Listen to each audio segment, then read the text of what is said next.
The metal floor vibrated under Jake Sullivan's bare feet as the prison ship moved through space. Cold air blew through the vents above, making him shiver in his thin gray uniform. Around him, dozens of alien prisoners sat or stood in their cells, all waiting for something to happen. Jake looked small next to the other prisoners. The Krellin warriors stood 8 feet tall with thick green scales covering their bodies like armor. Their 4 arms ended in sharp claws that could tear through steel. The Vorthik soldiers had 6 legs and hard shell-like skin that could stop energy blasts. Even the smallest aliens in the prison were bigger and stronger looking than Jake, but Jake did not mind looking weak. He had learned long ago that people who looked dangerous got watched more carefully. People who looked harmless got ignored. And being ignored was exactly what Jake wanted right now. The heavy door at the end of the corridor slid open with a loud bang. General Thaxton walked in, his silver scales catching the harsh light from above. He stood 7 feet tall and had 4 muscular arms. 2 smaller arms grew from his chest, while his main arms were thick as tree trunks. His yellow eyes looked like those of a snake, and when he smiled, rows of sharp teeth showed. Behind the general walked 6 guards, all carrying energy weapons. Their boots made loud sounds on the metal floor as they marched. The prisoners moved back from the bars of their cells. Knowing that the general's visits never brought good news, General Thaxton stopped in front of each cell, looking at the prisoners like they were animals in a zoo. He nodded at the Krellin warriors with respect. He studied the Vorthik soldiers with interest. But when he reached Jake's cell, his expression changed to disgust. "What are you supposed to be?" the general asked, his voice coming out as clicks and hisses.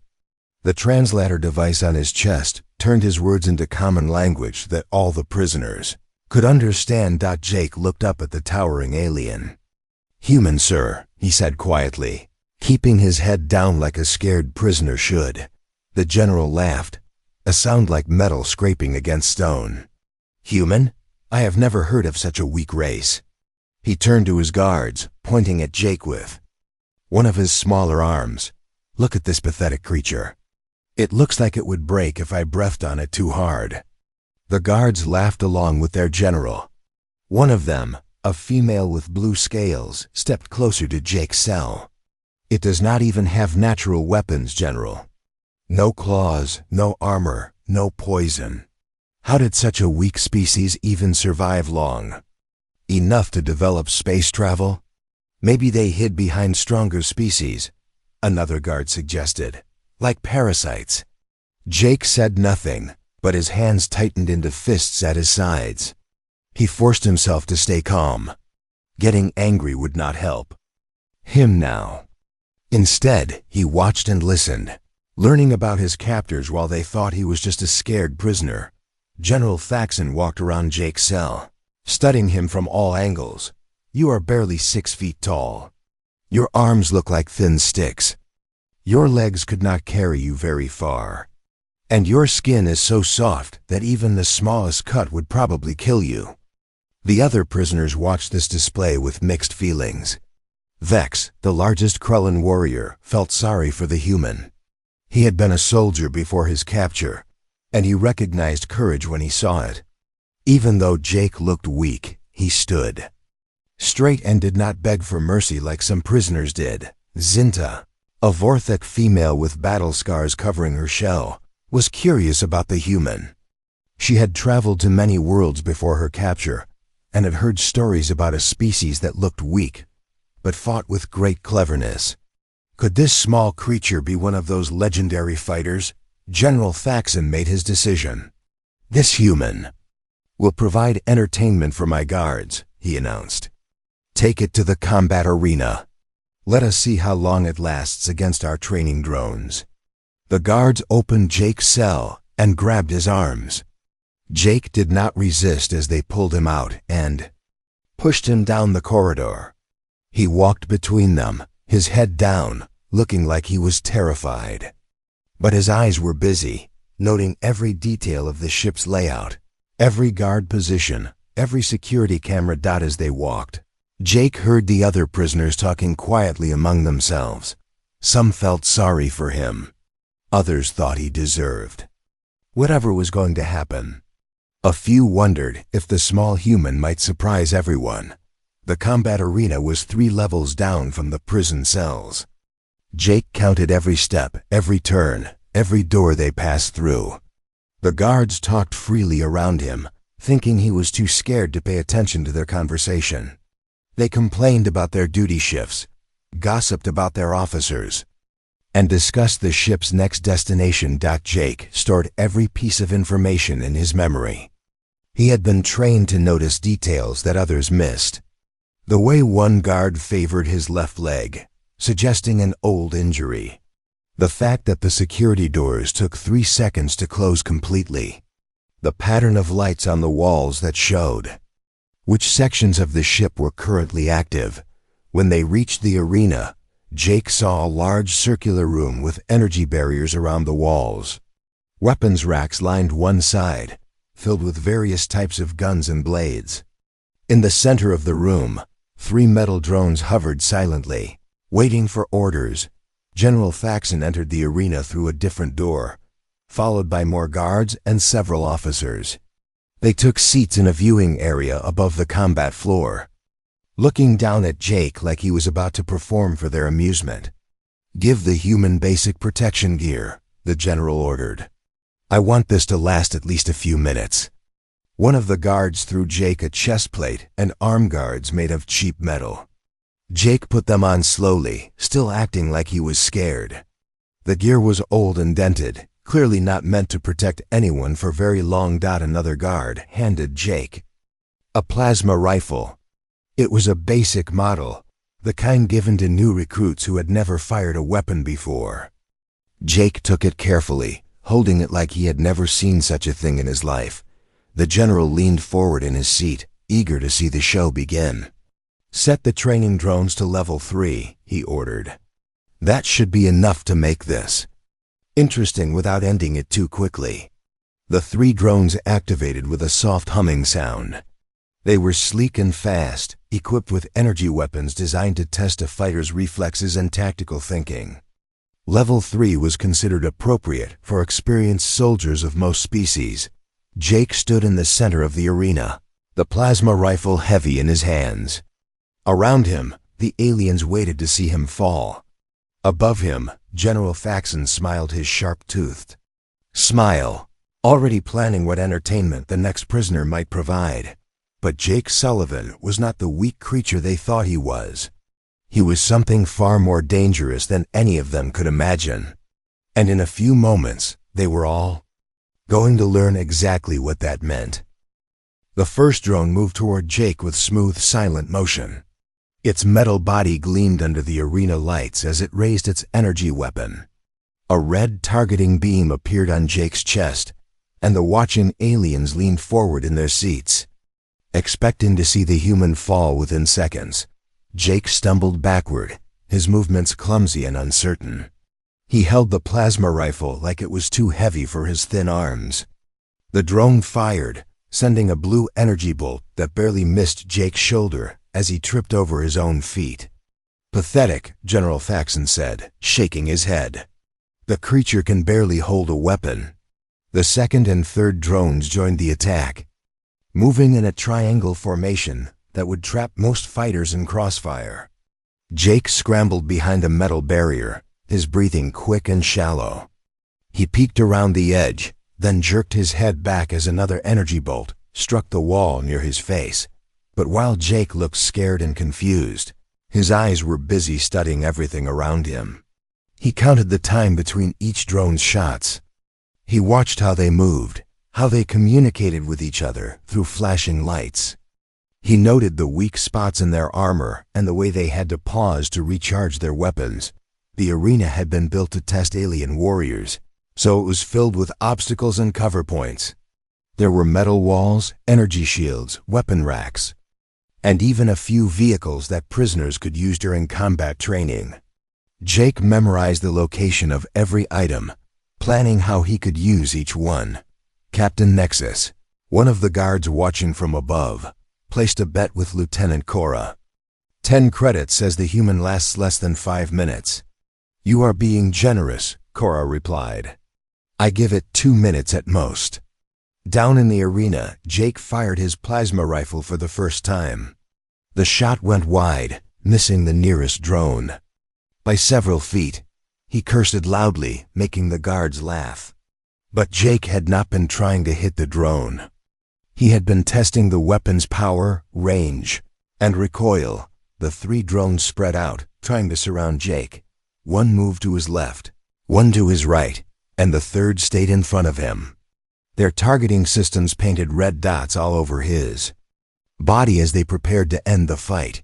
Jake ran from his cover, his movements still looking clumsy and panicked. He fired wildly as he ran, his shots missing by wide margins. The drones followed him easily, their weapons charging for killing shots. Then something changed. Jake dove behind another barrier just as 3 energy bolts struck the spot where he had been standing. But his dive was not clumsy anymore. It was smooth, controlled, and perfectly timed. He rolled to his feet and fired back, this time hitting one of the drones in its sensor array. The damaged drone sparked and wobbled in the air, its targeting system confused. Jake had not destroyed it, but he had given himself an advantage. The watching aliens stirred in their seats, surprised that the human had finally hit something.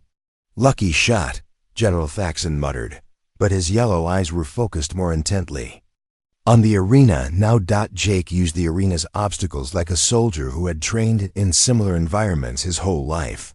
He slid under energy barriers, vaulted over metal walls, and used every piece of cover to break the drone's line of sight. His movements were becoming more fluid, more confident, but he still missed most of his shots. The second drone moved to flank him, its weapon charging for a close-range blast. Jake saw it coming and dropped to one knee, firing upward. His shot struck the drone's weapon just as it was about to fire, causing a small explosion that sent the machine spinning out of control. 2 drones down, one still fighting. The third drone was the smartest of the 3. It had been watching Jake's movements, learning his patterns. It positioned itself where Jake could not use cover effectively, then began a steady advance, firing measured shots to keep the human pinned down. Jake crouched behind a damaged energy shield, breathing hard. Sweat ran down his face, and his uniform was torn in several places from near misses. To the watching aliens, he looked like a fighter at the end of his strength, but Jake was thinking several moves ahead. He had noticed that the arena's weapon racks were not just decorations. They were connected to the ship's power grid, and if someone knew how to overload them, they could create a distraction. Jake fired 3 quick shots at a weapon rack on the far side of the arena. The first 2 shots missed, but the third hit. A power coupling. Sparks flew from the rack, and several of the weapons inside began to overload. The third drone turned toward the distraction, its sensors confused by the electrical interference. That moment of confusion was all Jake needed. He stood up from his cover and fired a single, perfectly aimed shot. The energy bolt struck the drone's main processor, and the machine dropped to the floor with a loud crash. Silence filled the arena. Jake stood among the wreckage of 3 training drones, his plasma rifle smoking in his hands. His chest rose and fell with deep breaths, but he was not as exhausted as he appeared. He had been holding back the entire time, using only a small portion of his true abilities. The aliens in the viewing area stared in shock. Captain Nexus had stopped counting his credits. Lieutenant Cora was leaning forward in her seat, her mouth open. Even the other prisoners were silent, amazed that the small human had survived. General Faxon stood up slowly, his 4 arms tensed. "Increase the drone difficulty to level 5, he ordered, his voice tight with anger. "Sir," one of his officers said carefully, "level 5 is usually reserved for our elite warriors." "Do it," the general snapped. "This human got lucky. Let us see how it handles a real challenge." But down in the arena, Jake was studying the viewing area through the transparent walls. He was counting guards, noting their positions, looking for security cameras and escape routes. The drones had just been a warm-up exercise. Now he was gathering intelligence for the real mission. 3 new drones descended from the ceiling, these ones larger and more heavily armed. Their movements were faster, their targeting systems more advanced. They were designed to challenge the best fighters in the galaxy. Jake looked up at them and allowed himself a small smile. The aliens thought they were punishing him by making the fight harder. They had no idea that they were actually giving him exactly what he needed. As the new drones began their attack pattern, Jake moved with confidence for the first time. His shots were more accurate now, his movements more sure. But he was still careful not to reveal too much of his true skill. General Thaxon watched with growing confusion and anger. This human was lasting far longer than any weak creature should. Something was not right, but he could not figure out what it was. In the arena below, Jake Sullivan continued his careful performance, learning everything he could about his captors. While they thought they were watching him struggle for his life, Jake sat on the cold metal bench in his cell, his body aching from the arena fight. The other prisoners looked at him with new respect. Word had spread quickly through the prison levels that the small human had defeated 6 training drones before, finally being overwhelmed by the 7th. But Jake had not been defeated. He had allowed the last drone to score a hit on his shoulder, sending him to the ground where he stayed until the guards called the fight over. The shallow wound on his arm was real, but it was far from serious. Jake had taken much worse injuries. During his military training, 3 cells down from Jake, a woman with short black hair and tired eyes watched him carefully. Dr. Lisa Chun had been a prisoner for 2 months, captured during a research mission that had gone wrong. She had recognized something familiar about Jake during his arena fight, but she had not been sure until now. When the guards finished their evening patrol and the lights dimmed for sleep period, Lisa moved closer to the bars of her cell. She began to hum a tune that sounded like a simple song, but the rhythm and notes contained a coded message that only certain people would recognize. Jake heard the tune and his head lifted slightly. It was the identification signal used by Terran Defense Force personnel when they needed to communicate without being detected. He listened to the full sequence, then began to hum a response pattern. The conversation that followed was conducted entirely through musical codes that the alien guards would think was just nervous prisoners trying to comfort themselves. But Jake and Lisa were exchanging vital information about their identities, their missions, and their current situation. Lisa had been on a scientific expedition to study alien plant life when her team was captured by Zephyrian raiders. She was a xenobiologist, but she had also served as a medical officer in the Defense Force before becoming a civilian researcher. Her knowledge of alien biology and ship systems had helped her survive this long. Jake identified himself, using his military rank and unit designation. Lisa almost gasped when she realized she was talking to one of the Defense Force's most elite special operations officers. Jake Sullivan was a legend among military personnel, known for missions that officially never happened. 2 hours later, after the guards had completed another patrol, a third voice joined their coded conversation. Commander Alex Torres had been listening from his cell on the upper level, and he had finally worked out the communication pattern. Alex had been captured 3 weeks ago, when his reconnaissance ship was destroyed in a Zephyrian ambush. He was a naval officer with extensive experience in ship operations and tactical planning. His knowledge of spacecraft systems complemented Lisa's scientific expertise and Jake's combat skills. The 3 humans spent the next several hours sharing information through their musical code. Lisa had been studying the prison ship's layout and had discovered several critical weaknesses in its design. The Zephyrians had built the ship to hold physically powerful prisoners, so they had focused on strong barriers and heavy security doors.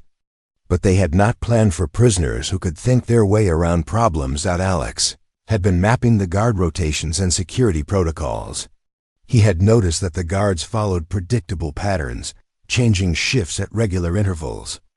The ship's security system was designed to watch for escape attempts, but it was not set up to detect subtle intelligence gathering. Jake shared his observations from the arena fight in his walks through the ship. He had been counting cameras, noting weapon storage locations, and studying the guards' equipment and training. He had also been watching the other prisoners, identifying which ones might be willing to help in an escape attempt. Together, the three humans began to form a plan that went far beyond simple escape. They realized that their combined knowledge could not only free them, but could also strike a significant blow against Zephyrian military operations. The prison ship carried more than just prisoners. It also transported military supplies, classified information, and advanced technology between Zephyrian bases. If they could take control of the ship, they would gain access to intelligence that could help the entire human resistance. But their planning was interrupted by a commotion in the corridor outside. General Faxon was walking through the prison area again, but this time he was accompanied by his intelligence officer, Major Synth. Major Synth was smaller than most Zephyrians, with dark green scales and 6 arms instead of 4. His specialty was analyzing captured prisoners and extracting information from them. He carried a portable computer device that contained files on every known species in the galaxy. "Show me these humans again," Major Synth said, his voice high and sharp like a bird's call. General Faxon led him to Jake's cell first. "This is the one that survived the arena fight. It calls itself human, but I have never heard of such a species." Major Synth studied Jake through the bars, his 6 arms, working rapidly on his computer device. "Human," he repeated, typing the word into his database. "No results found. Are you certain that is what it said?" "I am certain," the general replied. "Ask it yourself." Major Synth stepped closer to Jake's cell. "What is your species designation?" "Prisoner?"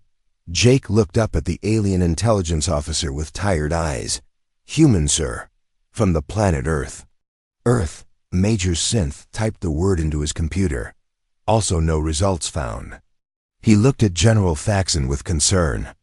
"Sir, these species names do not exist in our database. Either this prisoner is lying, or we have encountered a completely unknown civilization." General Faxon's yellow eyes narrowed.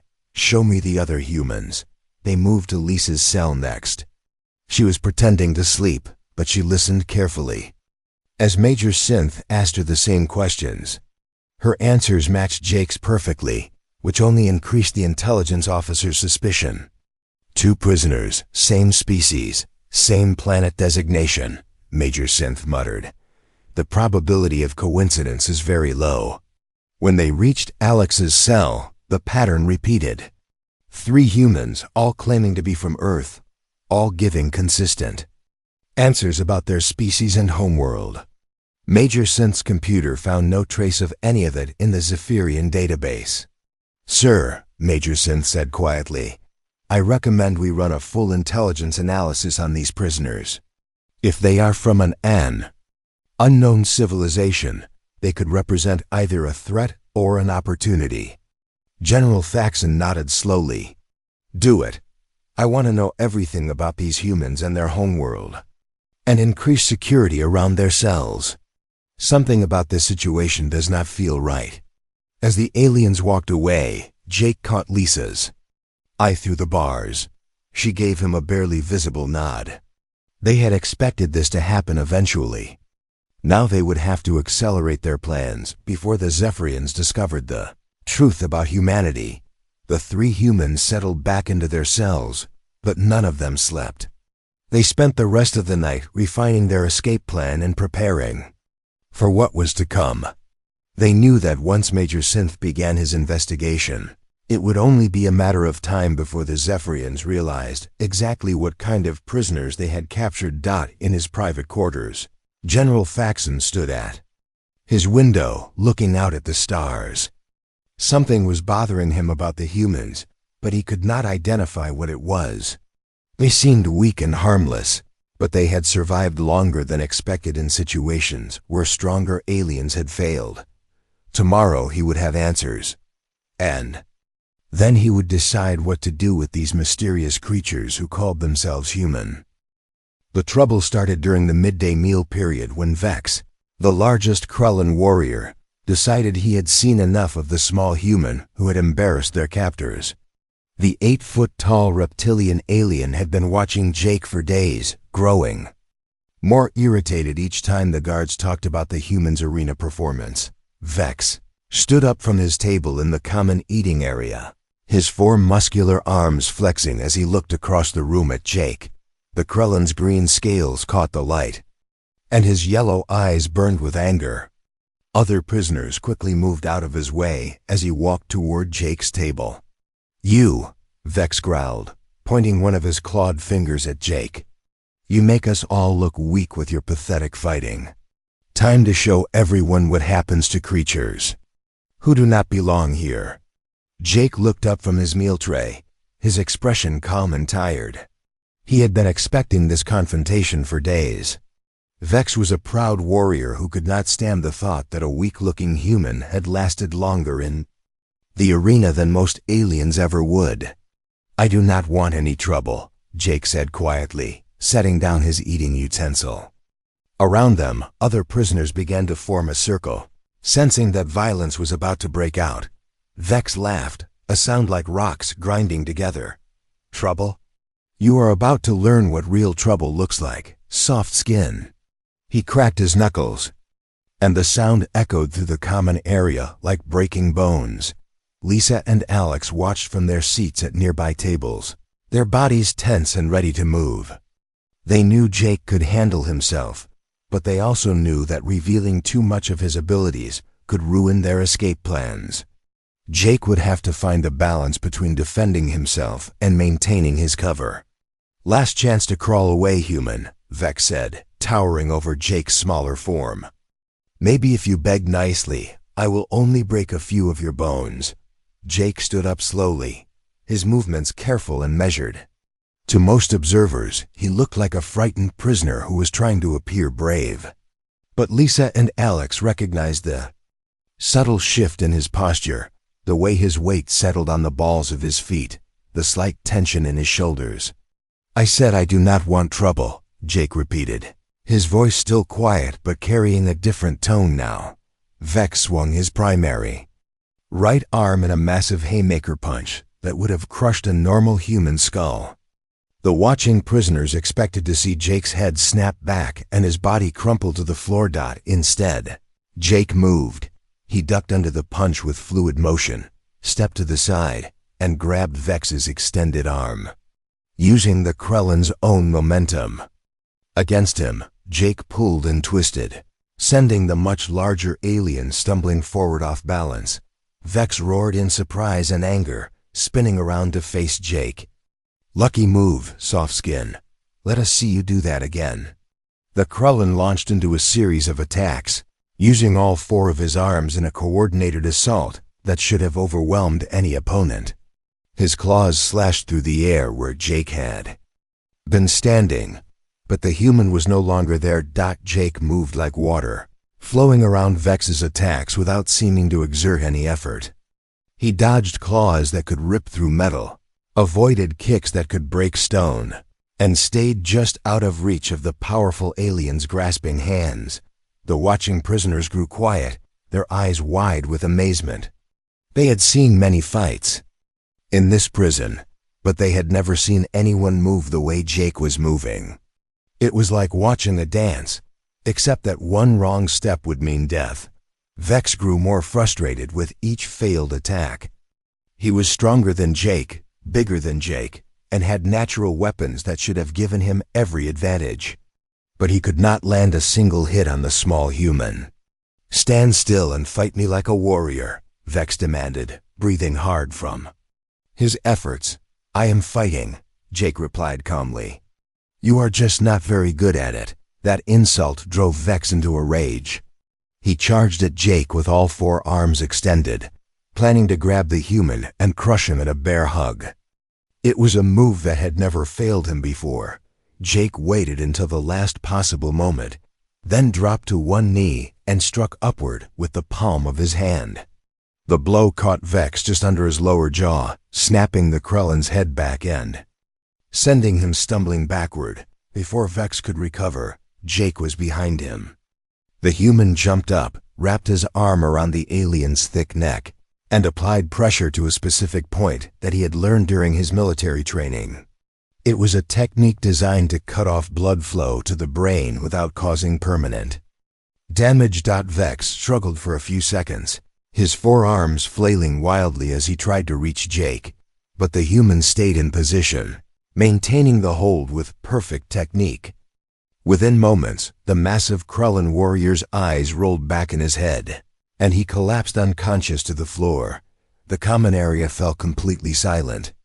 Jake stood over Vex's unconscious form, not even breathing hard. His uniform was not torn, his hair was barely messed up, and he looked like he had just finished a light exercise routine. The other prisoners stared at him in shock. Zinta, the Vorthic female, was the first to speak. "How did you do that?" she asked, her voice filled with awe. Jake looked around at the circle of alien faces, all watching him with new respect and fear. "I told him I did not want trouble," he said simply. In the security control room 3 levels above, Captain Nexus and Lieutenant Cora watched the scene on their monitors with growing alarm. They had recorded the entire fight, and they could not believe what they had seen. "Run that back," Captain Nexus ordered. "Show me the part where the human moved behind the Krellin." Lieutenant Cora replayed the footage in slow motion. Even at reduced speed, Jake's movements looked impossibly fast and precise. No creature that small should have been able to defeat a Krellin warrior so easily. "Sir," Lieutenant Cora said, her voice shaking slightly, "I think we need to inform General Faxon immediately." Captain Nexus nodded, his 4 arms trembling as he reached for the communication device. "Get me the General's quarters.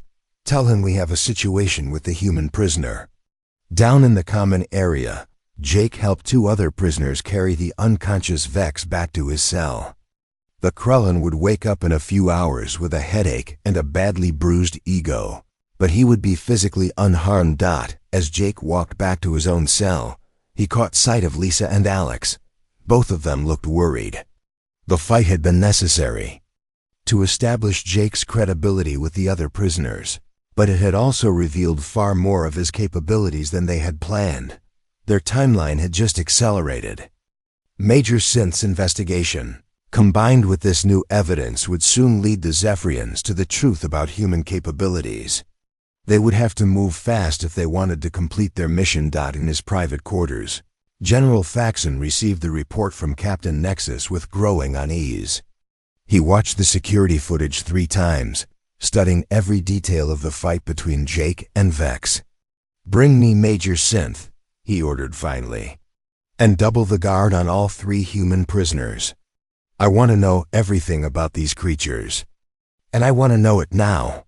As the night shift began, Jake lay on his cell bunk and stared at the ceiling.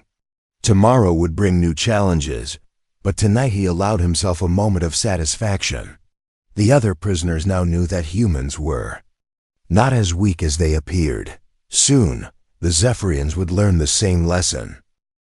Dr. Morpheus worked through the night in his laboratory, running every test his equipment could perform on the blood samples taken from the 3 human prisoners. The Zephyrian science officer had never seen biological data like this before, and each new result made him more concerned about what they had captured. The first shocking discovery was bone density. Human bones were nearly twice as dense as those of most known species, built to withstand forces that would shatter normal skeletons. Their muscle fibers were packed more efficiently than even the strongest alien warriors, giving them incredible strength relative to their size. But the cardiovascular system was what truly alarmed Dr. Morpheus. Human hearts beat faster and pumped blood more efficiently than any creature in the galactic database. Their oxygen-carrying capacity was enormous, allowing them to function at peak performance for hours without rest. General Faxon, Dr. Morpheus called through his communication device, his voice tight with worry. "You need to see this data immediately." 20 minutes later, General Faxon stood in the laboratory with Major Synth and Commander Zelf, studying.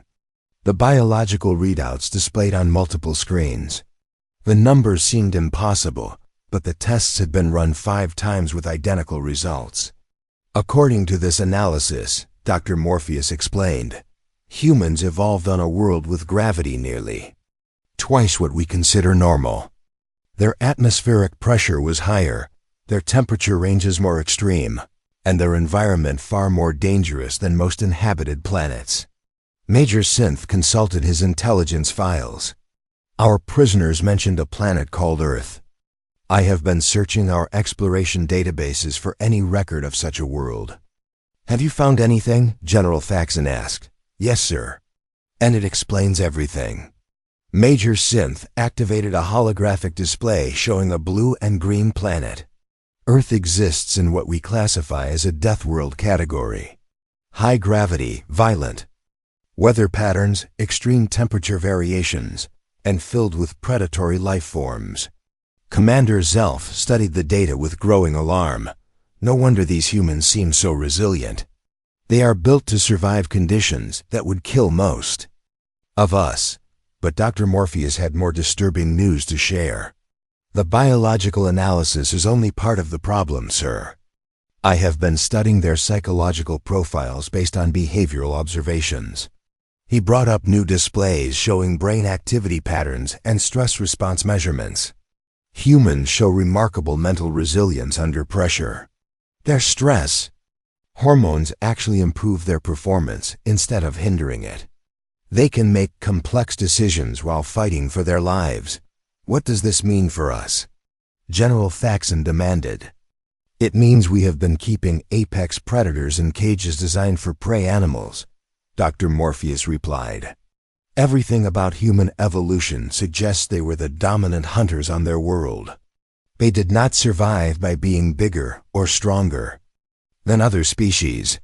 They survived by being smarter, more adaptable, and more relentless." As the aliens discussed this revelation, Jake was putting their escape plan into motion. The fight with Vex had earned him respect among the prisoners, and many of them were now willing to listen to his ideas about freedom.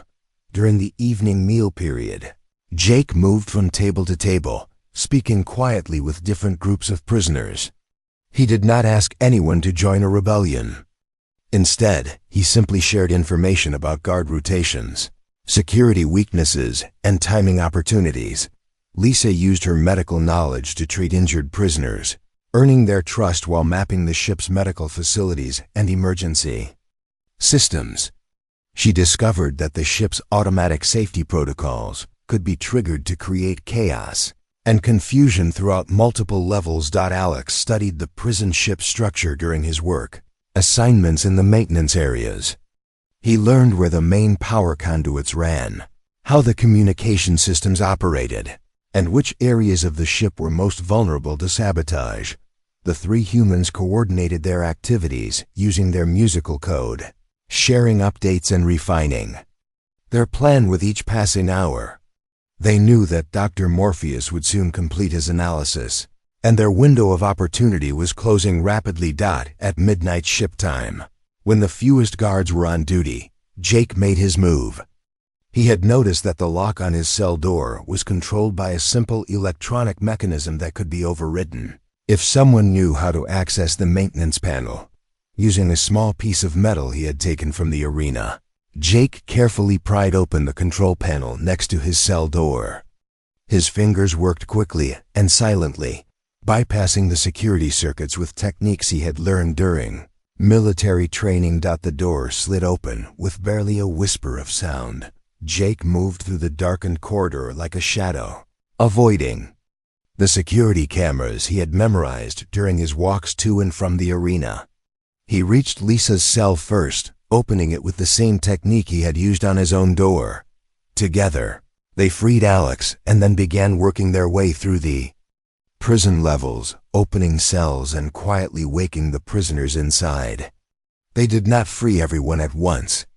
Instead, they created a careful sequence of releases designed to overwhelm the guards gradually.